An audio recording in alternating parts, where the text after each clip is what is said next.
Hello again, Joe Yudin here from Touring Israel Luxury Private Tours. Today we have tour guide Amittai Weinberger. He's going to tell us a little bit about Haifa and Akko and maybe some other interesting topics as the conversation goes along. Hello, Amittai. How are you? Good. How's it going? Good to see you in these days of the coronavirus. We're stuck in our houses. We really can't go out much. So trying to keep busy. What do you got for us today? What do you want to talk about? Well, I wanted to expose some of off the beaten track sites in Israel and locations. Everyone knows about Jerusalem, Tel Aviv, maybe even people that's been to Israel haven't been to Haifa and Akko in north of Israel, and I think it's worthwhile. It's worth coming here, and these two cities, who are very close to each other and very close to my heart, have a lot to offer. Yeah, absolutely. I know that Akko played a key part in the development of the state of Israel, and Akko is a UNESCO World Heritage Site. So, yeah, let's start with Haifa. It's probably, arguably the most beautiful city in Israel. People say, oh, Jerusalem and Tzfat, but Haifa has its own beauty. So, why don't you tell us a little bit about Haifa? All right. First of all, in my eyes, there is no competition. Haifa has a beautiful bay, a mountain coming right into the Mediterranean. Seriously, second to none. I've been a Haifian for a little bit over a decade now. I grew up in Nahariya, which is not too far away. I moved to Haifa in order to surf. I wasn't into Haifa at all, but I wanted a place that was close to the beach. Actually, in my neighborhood, there's the longest left breaking wave in Israel. That's the reason that I got into Haifa. Okay. But I found out that there's way more than meets the eyes in Haifa. And now, after living here for quite a while, I can honestly say that Haifa has found a big place in my heart and has transformed me into a better person. Haifa is the third biggest city in Israel. It's the so-called capital of the north. It's a city that is mainly known for beautiful views, but also for coexistence. This is the place where Jews, Christians, Muslim all live side by side. The demographics of Haifa is about 80% Jewish, and a little bit over 10% Arab, which is half and half, more or less, of Muslim and Christians. Over here in the picture, you can see the holiday of Haifa that is celebrated in December, called the Holiday of Holidays. In the picture, you can see not only, obviously, in the background, Mount Carmel and the Baha'i Shrine, which we'll get to in a second, but you can see a Christmas tree. And under the Christmas tree, you can see a dove that is also candelabra, a menorah for Hanukkah. And between them, there's a crescent representing Islam. This is a holiday that started over 25 years ago in 1 December, where Hanukkah, Christmas, and Ramadan were all celebrated over the same week. Haifa is known throughout this in Israel, and over here, actually in Haifa, it's interesting, but nobody makes a big deal out of that. Haifians look to it as a non-issue. You have a lot of mixed cities in Israel where Jews and Arabs live together, but in none of those cities they live so close in proximity and have business together and live in the same streets, in the same buildings, the same neighborhood. Right, that picture right there that you had, it's the German colony. It's Ben Gurion Boulevard. There are incredible mid to late 19th century buildings on each side of the boulevard that the German Templar, I'm sure you're going to talk about them, the German Templars built. And today they're just pubs and cafes and restaurants and boutique hotels. And that's a really happening part of the city, isn't it? It's not just a big and happening part of the city. It's one of the biggest nightlife centers for Arabs in northern Israel. Arab society in general in Israel is very,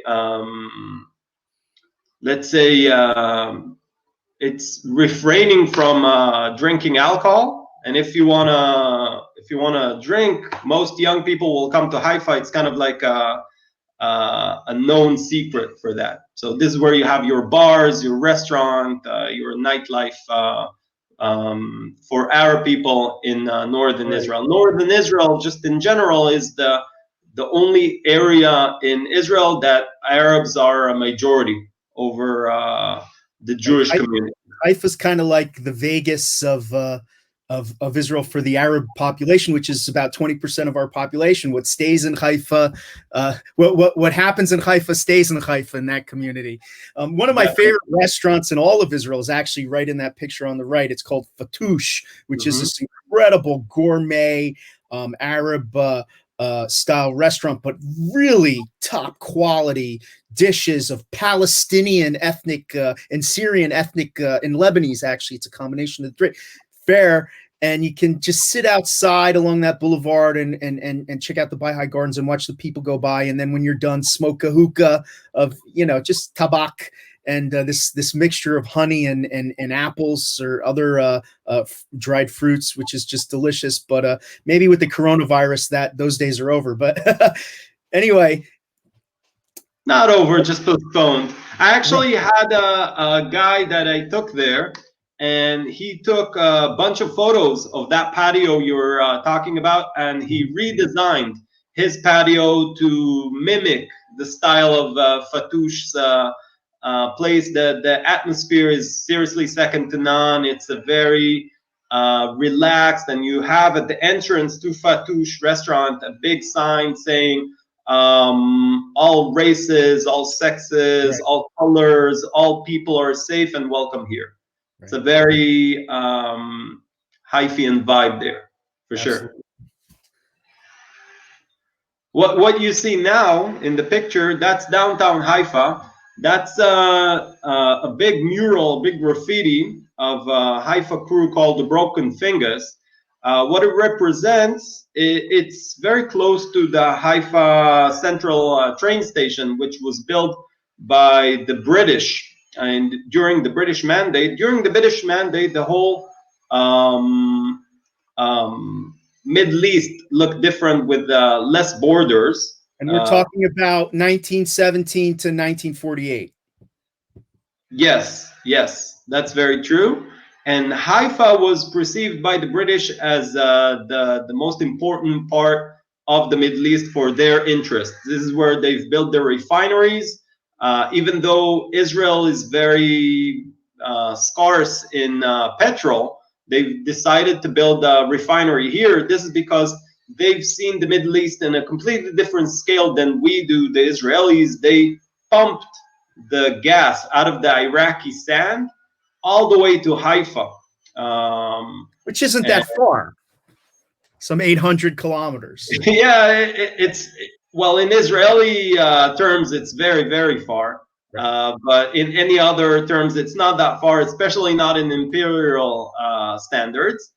And that train station was truly cosmopolitan because you can hop on the train and get off either in North Africa or in Europe or even in Mecca.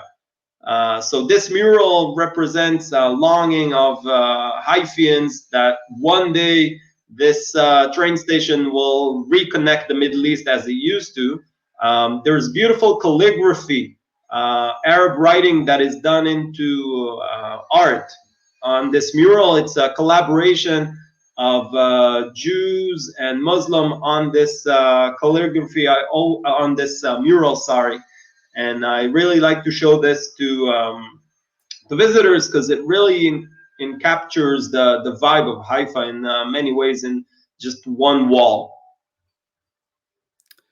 Terrific. Yeah, today the old railroad that used to run from Haifa through Afula and all the way to Beit Shan and then onward to Damascus, which was those lines were severed during our revolution against the British during the Mandate, and for almost 100 years that Valley Railway never ceased to exist until about a year or two ago when it was reestablished. And today Haifa's this major hub that runs from Nahariya, where you're from in the north, almost at the Lebanese border, down to Tel Aviv and Beersheba, and over back again now to Afula and Beit Shan. And hopefully one day the Jordanians will hook it back up, and we can go on to Amman from there, and hopefully even Damascus again one day. So what else?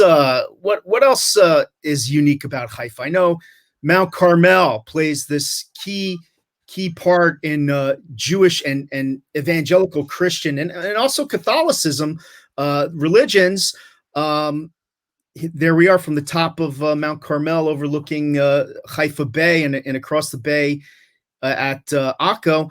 Why don't you tell us a little bit about Mount Carmel and its significance in the Old Testament, in the New Testament, in the Second Coming, in the Baha'i faith? There's all kinds of significance with Mount Carmel. It's not just this beautiful forest on top of a mountain with incredible views, is it? No, it's much more than that. It's actually the holy the mountain that is holy to the most religions in Israel. It's not in the same capacity, obviously, as Jerusalem, which is holier, but it is holy for the Jewish people because of Prophet Elijah.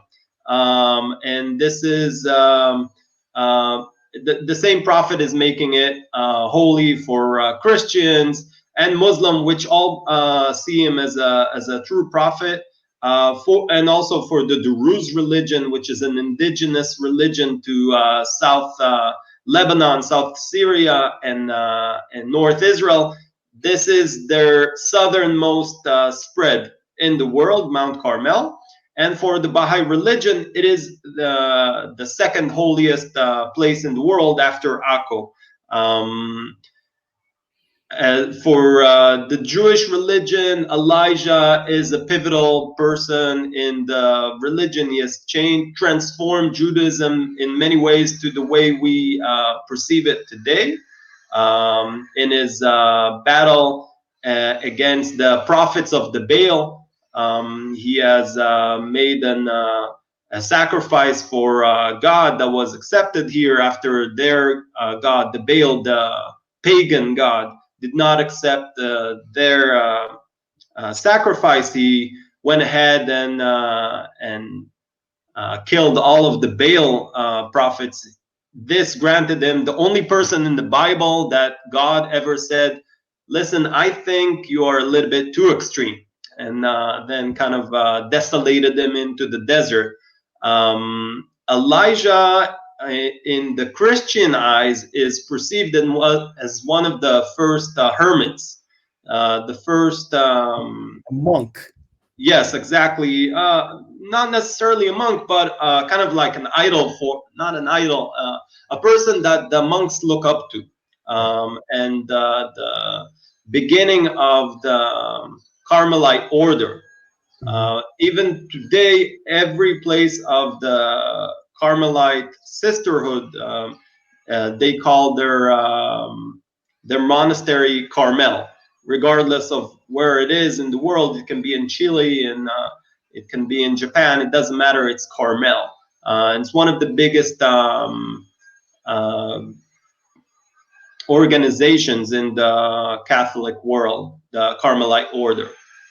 One of my favorite spots to visit, actually, in all of Israel, is the cave, the grotto of Elijah. I know there's a couple of them. I'm partial to the Jewish and Muslim traditional one, which is closer to the sea, and where it's said that Elijah's protege, is it? Yes, protege is entombed, and that to go there and to pray if you're sick has these healing powers, and the walk up the hill to this huge cave that it's said that after Elijah did battle with the priests of Jezebel, where he hid from her. So it's really a powerful, beautiful place with lots of superstition, and you can see the ancient Jewish and Muslim superstitions while you're there, and it really brings the Old Testament alive. And not only is you have the Catholic Carmelite order, but Mount Carmel itself is seen for the Protestant Christians as very important. Why is that? Carmel in Hebrew is actually two words conjoined together, Kerem El, the orchard or the vineyard of God. It is one of the only mountains in Israel that is forever green and is associated with fertility. Because Elijah was never died and was never buried, there's only a handful of sites that is associated with him, even though he's a very important character in both the Old Testament, the New Testament, and the Quran. So this cave is the main location of worshiping for him. And because of Mount Carmel being associated with fertility, Elijah is associated with fertility, especially in the Jewish religion. Going to Elijah's cave is a location where a lot of women which have a problem getting impregnated, they will go and pray there and even stay the night there. And later on, if they're successful in bearing a child, they will come and have either the brit there or the bar mitzvah later on. It happens all the time. It's one of the oldest sites in the Haifa area, and it's one of the holiest sites in northern Israel.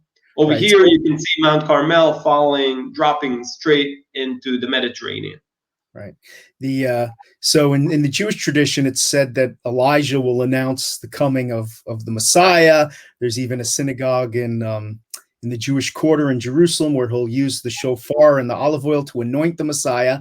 And in Protestant Christianity, John the Baptist is seen as an Elijah figure who will come before, who will show the way of not only of Jesus like he did in the Jordan River, but when he'll return and announce the coming of Jesus from Mount Carmel as well. So let's shift gears a little bit and talk about Akko. Really an overlooked site. It's this beautiful medieval European style, French, German style city on the Mediterranean, on a peninsula, dating back really 5,000 years, but the walls we see are 17, 1800s, built on top of the original Crusader walls from the 1200s. It's just a magical city, also a mixed city of Jews, Christians, and Muslims. Well, it's a UNESCO World Heritage Site. Why don't you tell us a little bit about Akko?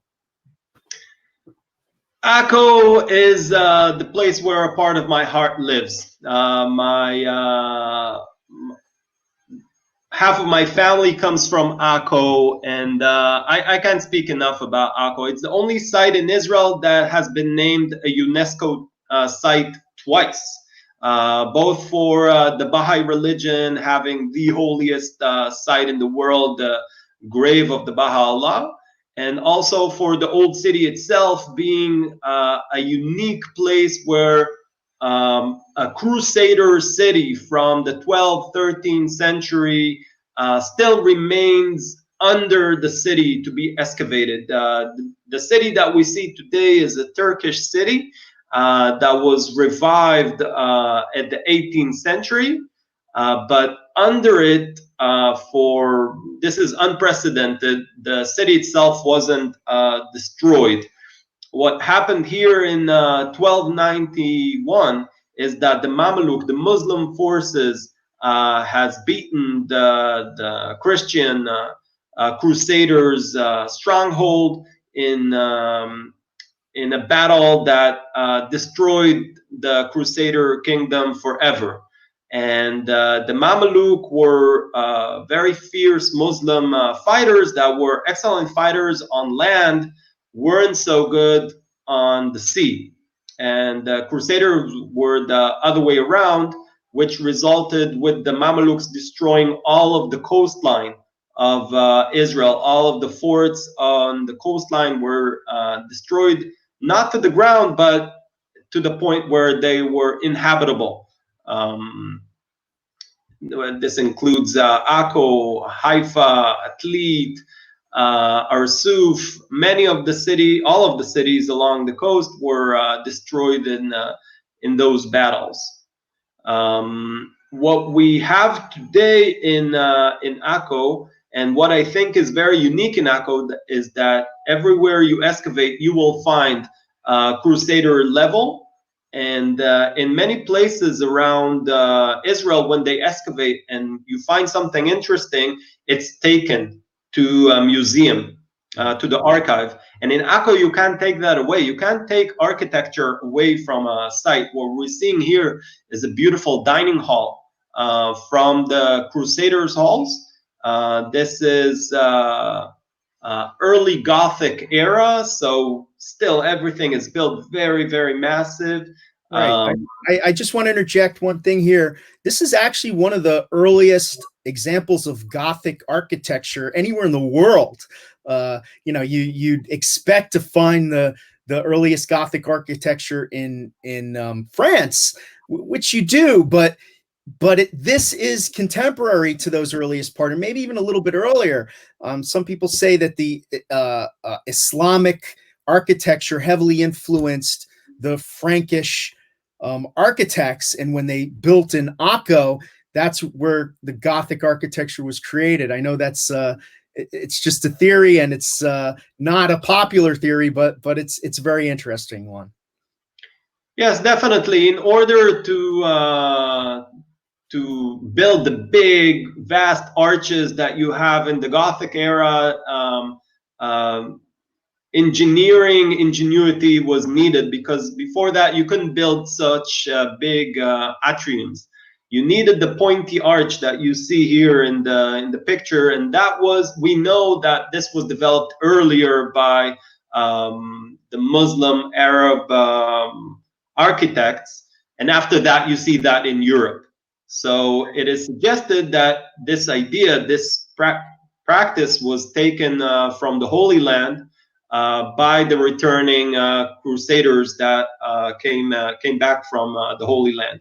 There is always a mixture of ideas in this region, ideas coming from Europe, coming from the East. This was always a melting pot, and especially Akko. Akko was a very, very important city in the Crusaders era, before the digging of the Suez Canal, which happened centuries later. Akko was the gateway to the East. If you wanted to make trade with the East, you needed to come through Akko. Either was it through the Silk Road, all the Spice Road, all came back to Akko. That was the main hub for trades. Right. That's interesting. It's interesting that you say that. So in 1799, Napoleon lands in Jaffa. He marches up the coast. He tries to conquer Akko. He briefly breaks through the walls before the British show up with their ships and bombard him, and he leaves between his tail between his legs. He never to return to the East. Most historians today believe that he was really after what you just said, to secure a hub to the East, the trade route to India and China. And the British realized this. And for that reason, the British entrenched themselves in the Middle East, first with missionaries, then with churches and hospitals. And they actually suggest to modernize the port in Haifa to be a modern port for the same reason, to do trade with the East. I'm sorry to interrupt. No, it's all true, and still to this day, there's a saying: "I will do this when Napoleon will conquer Akko," meaning I will do this never. There's even a punk rock song that became popular like 10, 15 years ago, saying, "I will date you when Napoleon will conquer Akko. So this is a known fact that in 1799, when Napoleon tried to conquer Akko, he couldn't do that. It was too weak, and like you said, the British had supported the Ottomans in their effort against Napoleon. And later on, as the British conquered the whole Middle East, like you said, in the end of the First World War, the Bay of Akko changes its name to the Bay of Haifa. It's the same bay, but the primacy has traveled a little bit south, where the British has built the deep water port that is still the busiest port in Israel till this day. Much busier than the small beautiful marine of Akko, but not it's not a port anymore. The ships, the whole since the invention of steamboats, they could not enter the port of Akko anymore. So the port that was so important is now a small marine for yachts and a little bit of tourism, but it's not moving any trades, mostly fishermen boats. Mostly fishermen, and that brings us to one of my favorite restaurants in Israel. Again, when people think about their favorite food in Israel, they think about falafel or shawarma, or they think about the incredible restaurants in Tel Aviv and Machane Yehuda in Jerusalem. Akko, also Uri Buri, probably the best fish restaurant I've ever eaten in by far. Uri Buri has an incredible story and an incredible tasting menu in this incredible Mamluk age building, I think from the 1400s. It sits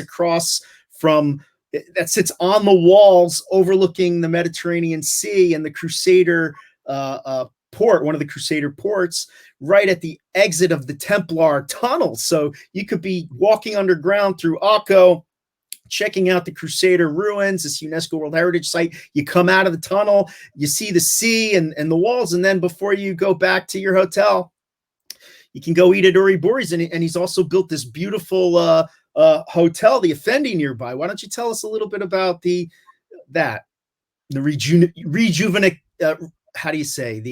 regentification of Akko? You're very right. Akko is going through a tremendous change over the last 10 years. Uri Buri is one of the main people who is doing that almost single-handedly a decade ago, and now everyone wants a piece of Akko. Uri Buri is one of the rare restaurants that I recommend with no hesitations. I've only had 100% people loving that restaurant, and his boutique hotel Effendi time and again is voted one of the best hotels in the Middle East, not just in Israel. It's a unique rich families, Turkish families palace that was renovated meticulously. Uri has brought students for restorations from Italy to restore the whole the ceilings of the palace. It's seriously second to none. Akko is starting to reclaim its spot in the top tourism. It's still off the beaten track in many ways, but not for long. I think as Israel's government has saw the potential and started reviving the city, which is a long and difficult process. This is a city that is built by sandstone on the sea. So over the years, it's been deteriorating, but it's still, I think you're saying it's being regentrified. I think the fact that Akko is only being regentrified now is a good thing, because we can learn from mistakes that were done in other sites and keep Akko authentic. What you're seeing here are the kids, daredevils, jumping off the walls of the sea into the Mediterranean, the regentrification of Akko is not necessarily changing the inhabitants of Akko and changing the DNA of Akko.